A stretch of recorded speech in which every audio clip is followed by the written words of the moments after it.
Hello students, this is Siddharth Jain, faculty from Rajki Engineering College, Mainpuri. This is a second lecture of unit 3rd of hydraulic machines, basically hydraulic engineering and machines. हमने previous lecture में basically rapid varied flow के बारे में देखा था. इस unit में हम रैपिड वेरिड फ्लो के बारे में पढ़ रहे हैं. तो रैपिड वेरिड फ्लो के बारे में देखा था, what is the rapid varied flow and what is the hydraulic jump. Okay, so हमने इंट्रोडक्शन और बेसिक्स चीज़ें उसकी देखी थी, हाइड्रोलिक जंप की डेफिनेशन और उसका एनालिसिस किया था. नाउ आज हम बेसिकली इस लेक्चर में हाइड्रोलिक जंप का एनालिसिस करेंगे.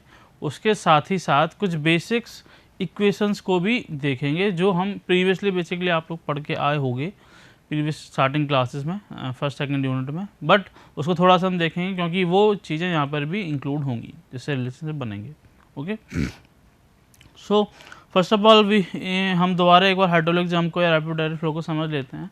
किसी भी बॉडी में, किसी भी कैनाल में, किसी भी फ्लो में अगर जो हमारा फ्लो कंडीशन है वो सुपर क्रिटिकल से सब क्रिटिकल की ओर जाती है तो हाइट में एक ड्रास्टिकली चेंज आता है, एक हाइट इंक्रीज होती है और एक टर्बुलेंस आता है. दैट हाइट का चेंज होना एक छोटे से स्पान में, थोड़े से लेंथ में, that is called as a hydraulic jump.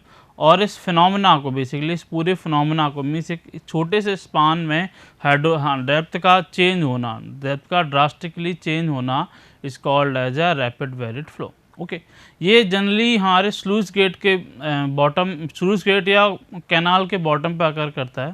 ठीक है, नाउ हम आप समझेंगे थोड़ी सी कुछ बेसिक इक्वेशंस के बारे में जो हमारी बेसिकली हाइड्रोलिक जंप या रैपिड वेरिड फ्लो के एनालिसिस में बहुत ज़्यादा इंपॉर्टेंट रोल लगती है. ओके, तो पहली इक्वेशन है, बेसिक इक्वेशन है हमारे पास कंटिन्यूटी इक्वेशन. तो व्हाट इज़ कंटिन्यूटी इक्वेशन हम सभी पढ़ के आए हैं, तो थोड़ा सा हम देख लेते हैं. This is a bed of a canal, okay, और रिवर, लेट्स से. ओके, हम सिंपली देख सकते हैं अगर वाटर फ्लो हो रहा है तो इस बेड के कारण एक वाटर के हाइट में चेंज आ रहा है. ठीक है, वाटर की डेप्थ में चेंज आ रहा है. Let's say the depth of water from that place is y1 and depth of water that place is y2. Okay, y2. अब चेंज आ रहा है तो क्या होगा, चेंज आ रहा है तो बेसिकली अगर डेप्थ में चेंज आ रहा है मीन्स अगर क्रॉस सेक्शन एरिया या विड्थ सेम है पूरी कैनाल की, तो डेप्थ में चेंज आ रहा है, चेंज की हो रही तो कुछ दूसरी प्रॉपर्टी यानी कि वेलोसिटी में भी चेंजेस आएगा. Let's say the area of that particular place is a1 and the velocity is v1 and that place is area is a2 and the velocity is v2. सो तो कंटिन्यूटी इक्वेशन हमारी कहती है किसी भी flow के लिए, तो continuity equation is ρ1 v1 a1 should be equal to ρ2 a2 v2. ठीक है, basically rho is a density. Okay, density of a fluid. अगर हमारा फ्लूइड इनकम्प्रेसिबल है, अगर हमारा fluid incompressible means for incompressible fluid density will not be change at anywhere. So for incompressible fluid के बारे में बात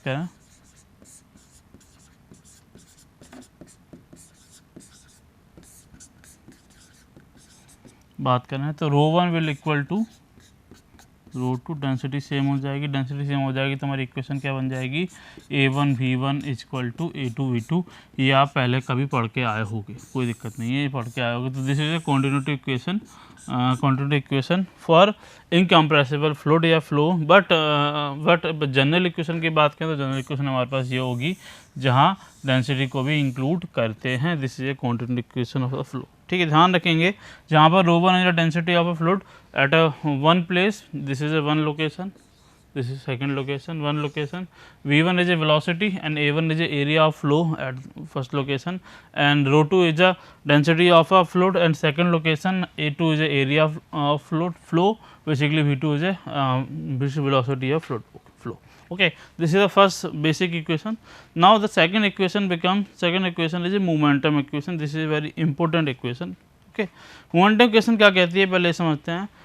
ठीक है, मोमेंटम इक्वेशन कहती है कि rate of change in momentum. पहली बात तो मोमेंटम की बात करते हैं। What is momentum?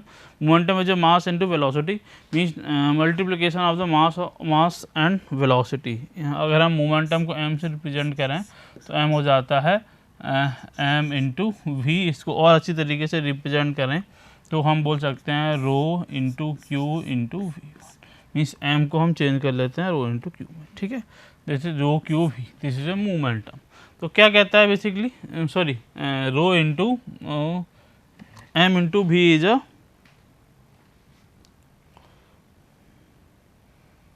m into v is a momentum and rate of change of momentum इसका rho into this is momentum, और रेट ऑफ चेंज की बात करें तो m इक्वल टू हो जाएगा rho q into V, this is a rate of change of momentum,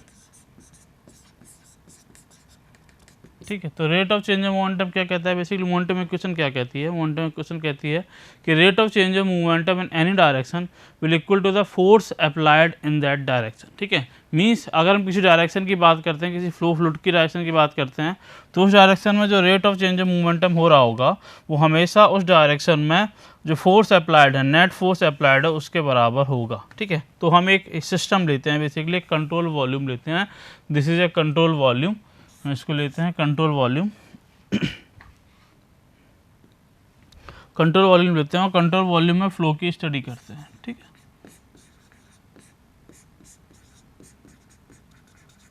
this is control volume, okay. Control volume में flow की study करते हैं।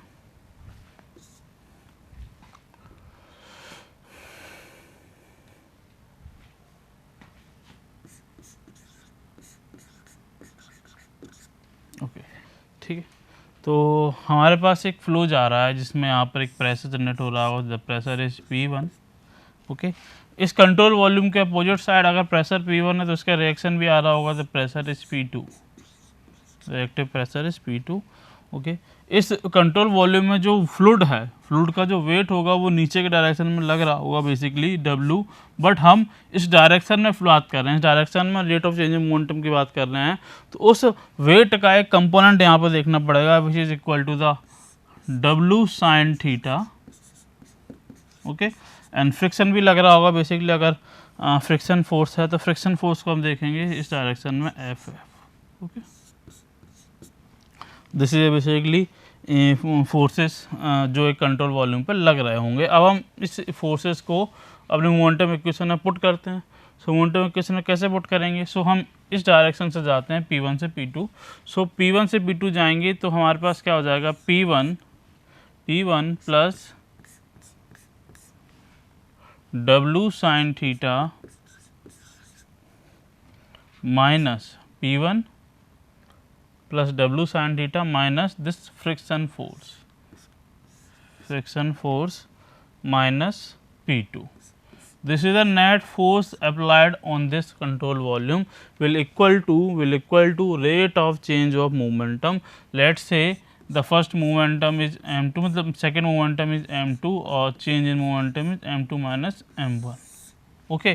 m2 माइनस m1 को हम अलग तरीके से रिप्रेजेंट कर सकते हैं रो क्यू v1 v2 से। सो उसको दूसरे तरीके से हम लिख सकते हैं P1 plus W sine theta minus friction force minus P2 equal to rho Q V2 minus rho Q V1। This is a momentum equation, basic momentum equation. इसकी हेल्प से आगे हम एनालिसिस करेंगे और रिलेशन फाइंड आउट करेंगे, okay. अब अगर हमारे पास कंडीशंस दी हुई होती, कुछ कंडीशंस दी हुई हैं, जैसे कंडीशंस कैसी कंडीशंस दी हुई हैं, हमारे पास अगर जो फ्लो है या हमारे पास जो कैनाल है या चैनल है वो हॉरिजॉन्टल एंड फ्रिक्शनलेस है।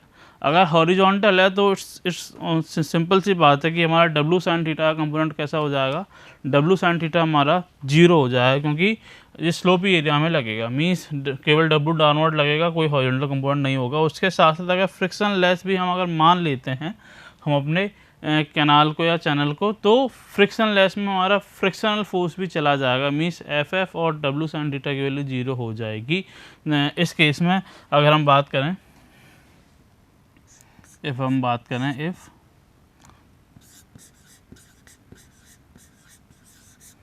channel is horizontal and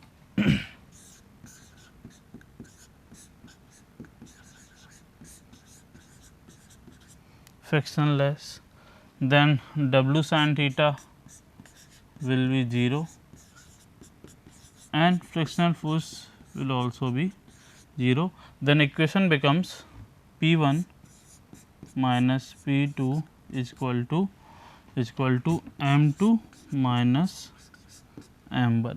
okay, हम M1 M2 के इधर शिफ्ट करते हैं तो हमारे पास एक जनरल इक्वेशन बनती है, means P1 plus N1 is equal to P2 plus M2 is equal to constant, means summation of change of momentum at a particular point, sorry summation of pressure force plus change of momentum at a rate of momentum at a particular point will always be constant throughout the flow. Okay, तो इसको अगर हम एक दूसरे तरीके से देखें, means अगर इसमें हम यूनिट वेट का डिवाइड कर दें तो हमारे पास P plus M divided by gamma, that is this term is called as a specific force. ठीक है, स्पेसिफिक फोर्स. हमने स्पेसिफिक एनर्जी एक बार देखी होगी आपकी अपनी प्रीवियस क्लास में. तो स्पेसिफिक एनर्जी बेसिकली किसी फ्लो में अकर करती है, लेकिन अगर स्पेसिफिक एनर्जी इस फ्लो में अकर नहीं करती है तो हम वहाँ पर स्पेसिफिक एनर्जी से डील ना करके स्पेसिफिक फोर्स से डील करते हैं. ठीक है, तो this is basically all about momentum equation. Simple सी ये बेसिक इक्वेशन, इसके आगे हेल्प मिलेगी हमको, हम आगे देखेंगे. ठीक है, अगली इक्वेशन के बारे में देखते हैं, that is basically energy depth relationship. इसमें हम स्पेसिफिक एनर्जी के बारे में बात करेंगे. Okay, so energy depth relationship क्या कहता है? एनर्जी डेप्थ रिलेशनशिप कहता है कि हमारे पास किसी पर्टिकुलर पॉइंट पे फ्लो की डेप्थ के साथ एनर्जी में क्या रिलेशन होगा. ओके, तो उसको हम देखते हैं एक मिनट. किसी पर्टिकुलर पॉइंट पे एनर्जी का डेप्थ के साथ क्या रिलेशन होगा. तो हमारे पास एक बेसिकली एक कैनाल है जिसमें हमारे पास एक पर्टिकुलर फ्लो हो रहा है. फ्लो को देखेंगे हम. ओके, फ्लो हो रहा है. ओके, तो हम ये थोड़ी सी इम्पोर्टेंट इक्वेशन है इसको. ठीक, this is basically a bed of a canal.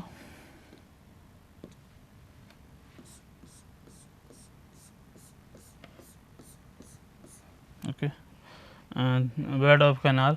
यहाँ पर बेसिकली एक पर्टिकुलर डेप्थ है इस पॉइंट पर. Depth of a flow is let's say y. Okay, and this is basically datum head. ठीक, ओके, डेप्थ भी बोल सकते हैं, डेटम हेड भी बोल सकते हैं. And this is basically velocity head. तो what is the velocity head at particular point? v square upon 2g. Okay, ठीक है. हम इस लाइन को क्या बोलते हैं, जहाँ तक डेटम हेड को देखते हैं उस लाइन को बोलते हैं अपन HGL, हाइड्रोलिक ग्रेडियंट लाइन. और यहाँ इस लाइन को बोलते हैं हम total energy line, TEL. Okay, total energy line. So हमें क्या बेसिकली देखना है, यहाँ से फ्लो अकर कर रहा होगा, फ्लो अकर कर रहा होगा. सो हमको energy depth relationship means energy को डेप्थ से रिलेट करना है. तो अगर हम बात करें, ठीक है, अब अगर हम यहाँ पे बात कर रहे हैं, ई की बात कर रहे हैं, इसको रिलेट करना है, इसको बोलते हैं एनर्जी, स्पेसिफिक एनर्जी. अब नाम इसका स्पेसिफिक एनर्जी है, but this is not a energy, this is type basically type of a depth. Okay, ये एनर्जी नहीं है, बट नाम इसका स्पेसिफिक एनर्जी होता है. ये एक एनर्जी नहीं है, जनरली इसको एक डेप्थ के रूप में कंसिडर करेंगे.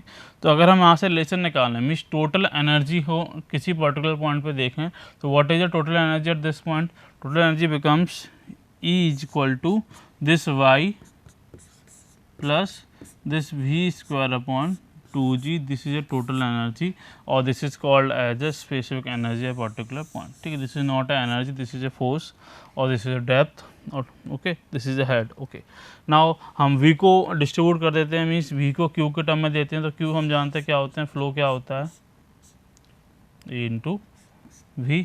ठीक है, तो जिसको हम q के टर्म में अगर लिखना चाहें तो y प्लस यहाँ पर क्या हो जाएगा, q स्क्वायर अपॉन 2g ये square.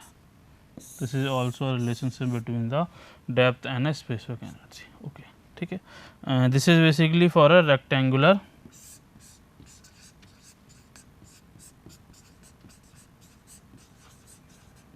Canal.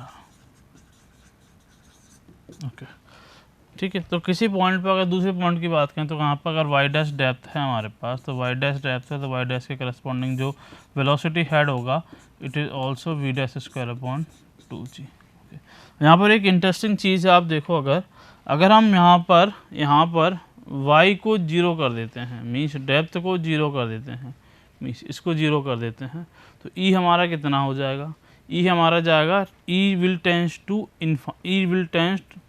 E will also tends to 0. okay, sorry, अगर हम y को 0 कर देते हैं तो E will tends to infinite, और अगर हम y को infinite कर देते हैं तो E will tends to y. एक इम्पोर्टेंट चीज़ देखे, ध्यान रखना इस पर, ठीक है. तो this is basically energy depth relationship. हम एक कन्वर्जन और कर सकते हैं जो आगे आपको मिलता है. Small Q is called as a discharge per unit width. Okay, so अगर हम इसको डिस्ट्रीब्यूट करें इस ए को, सिंपल अगर हम बात करें तो स्मॉल क्यू की अगर बात करते हैं, स्मॉल क्यू होता है क्यू बाई बी, आगे आपको देखने को मिलेगा. तो यहाँ पर हम ए को हम तोड़ देते हैं बी इंटू बाई में, और क्यू बाई बी को हम लिख सकते हैं स्मॉल क्यू. वो समझने की बात है, समझ जाओगे आप. तो हम समझते हैं अभी यहाँ पर, ठीक है. तो इसको तोड़ते हैं बेसिकली, ठीक है. तो अगर हम ई को लिखना चाहें, E equal to Y plus Q square divided by 2g B square into Y square. ठीक है, हम जानते हैं कि स्मॉल क्यू इक्वल टू क्या होता है, Q by B, which is equal to discharge per unit width. Discharge per unit width. Okay, तो इसमें कन्वर्स करते हैं हम, तो ई हमारा हो जाएगा यहाँ पर y plus small Q square upon 2g Y square. Okay, this is also a relationship. ठीक है, जहाँ पर हम बात कर रहे हैं. अब यहाँ पर एक चीज़ देखने को मिलेगी, अगर हम इसका कर्व ड्रॉ करते हैं, मीन्स कर्व ड्रॉ करते हैं किसके बीच में, हम स्पेसिफिक एनर्जी के बीच में और डेप्थ ऑफ फ्लो के बीच में कर्व ड्रॉ करते हैं. This is capital E, this is Y, बीच में कर्व ड्रॉ करते हैं. तो हमको कर्व ड्रॉ करते हैं तो हमको बेसिकली अगर ड्रॉ करें, this is a quadratic equation, you all know this is quadratic equation basically. तो अगर कर्व ड्रॉ करेंगे तो हमको एक इस तरीके से कर्व मिलेगा. Sorry,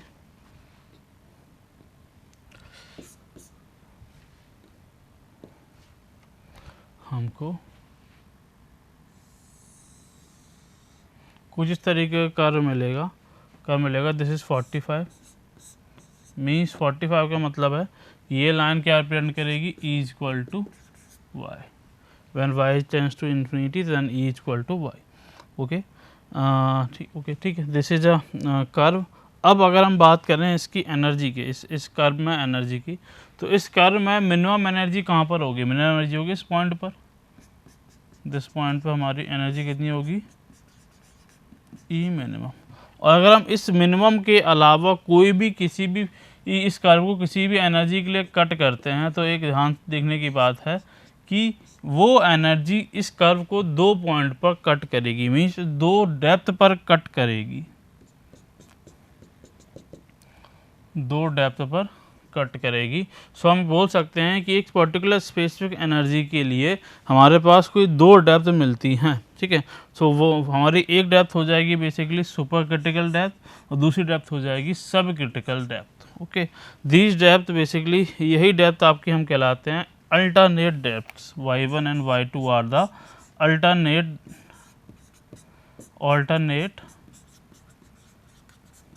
depths. ओके, ठीक है। तो अल्टरनेट डेप्थ की डेफिनेशन अगर हम समझें, अल्टरनेट डेप्थ क्या होती है, alternate depth are the depth which is basically which is occur at a same specific energy, this is called as alternate depth. So y1 हमारे पास स्मॉल डेप्थ है, स्मॉल डेप्थ क्या होती है, स्मॉल डेप्थ होती है हमारी supercritical depth, y1 is will equal to the supercritical depth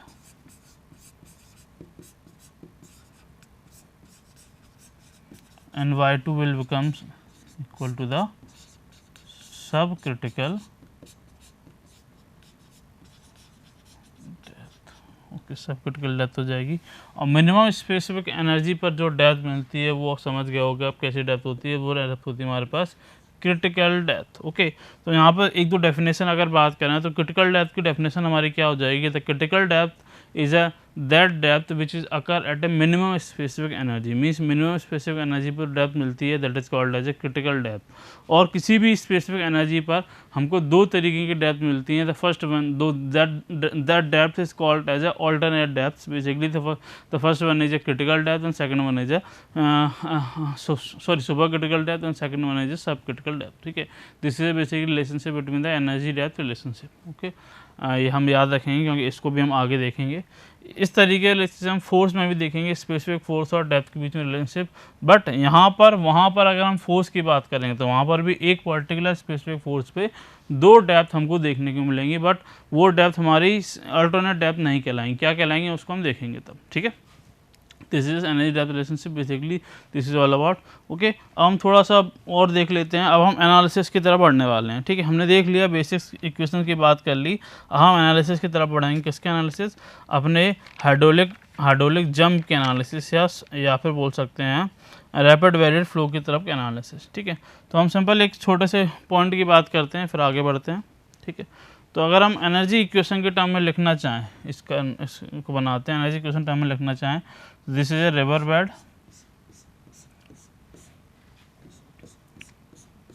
this is a river bed, this is a initial depth of flow which is called as a supercritical depth of flow. Okay, this is a final depth of flow which is called as a subcritical depth of flow, y2. Okay, y2. Now there is a total energy line. Okay, this is a total energy line. Total energy line, total energy line में जब y1 corresponding जो energy होगी, that energy is equal to the E1 and y2 corresponding जो energy होगी वो होगी E2। E1 और E2 की बात करें, it means there is some lack of energy, means कुछ एनर्जी में कमी आई है। दिस जो कमी हम बात कर रहे हैं, दैट कमी हम कहलाते हैं head loss, that is loss in energy. So अगर हम बात करें, इक्वेशन लिखना चाहें एनर्जी में, तो एनर्जी हमारे पास क्या हो जाएगी, E2 is equal to E1 minus HL। Means अगर हम इस पॉइंट पे एनर्जी की बात करें तो एनर्जी हमारे पास हो जाएगी E1 initial energy minus head loss. Means एक बात समझ में आती है कि हाइड्रोलिक जंप के फॉर्म होने पर एनर्जी का लॉस होता है। ओके, अब जो लॉस कितना हो जाए, जितनी बड़ी जंप होगी उतनी ही ज़्यादा एनर्जी का लॉस होता है, क्योंकि एक टर्बुलेंस फॉर्म होता है, टर्बुलेंस में एनर्जी डिस्ट्रीब्यूट होती है तो एनर्जी का लॉस होगा। ठीक है, तो यहाँ पर अगर हम बात करें सही तरीके से बनाने की कोशिश करें तो टर्बुलेंस किस तरीके का, ये टर्बुलेंस फॉर्म होता है, हाइड्रोलिक जंप फॉर्म होती है, तो इस टर्बुलेंस से कहाँ कुछ एनर्जी में लॉस होता है। ठीक है, उसको अगर हम बेसिकली अगर हम यहाँ कर पे बनाने की कोशिश करें तो कर पे किस तरीके से बनेगी, तो कर पे हमारे पास this is energy curve. Okay, अब हम एनर्जी की बात करें, E1 हमारे पास ये होगा और E2 हमारे पास ये होगा।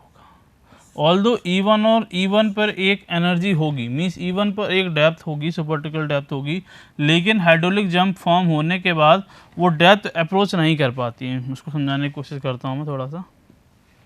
ठीक है, पहले कर बना लूँ।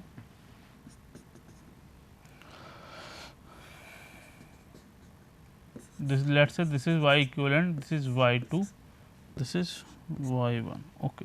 ओके, अगर हम बात करें इसको देखें तो हमारे पास E1 है, E1 के करस्पॉन्डिंग दो डेप्थ होती हैं, first is y1, second one is y2।